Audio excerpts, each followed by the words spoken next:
তাতে আমাদের আমরা 5 জন নিব আপাতত, আমরা ফ্রি এটা ইয়ে করবো।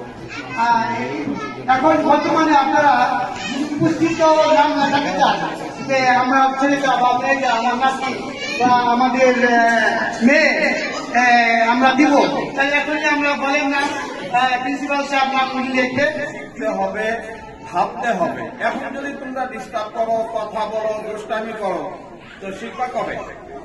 আল্লাহ তাআলা সবাইকে তৌফিক দান করুন। কিসের জন্য সৃষ্টি করা হয়েছে? একমাত্র ইবাদতের জন্য। সেই ইবাদতটা আমরা কিভাবে করব, সেই ইবাদতটা আমরা কিভাবে করলে আল্লাহ এবং রাসূলকে আমরা পাবো, আমরা বেহেশতে যেতে পারবো, পরে তাহলে আমাদের নাজাত হবে। وتلك الأمثال نضربها لعلهم يتفكرون صدق الله العظيم الحمد لله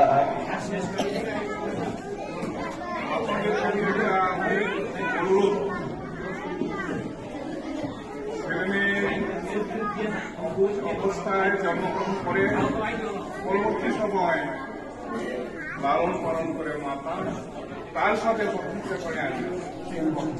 সেখানে তো থাকা দরকার ছিল। হোসাইন হুজুরকে হোসাইন হুজুরের মূল্যবান বক্তব্য দেওয়ার জন্য অনুরোধ করলাম। আসসালামু আলাইকুম ওয়া রাহমাতুল্লাহি ওয়া বারাকাতুহু।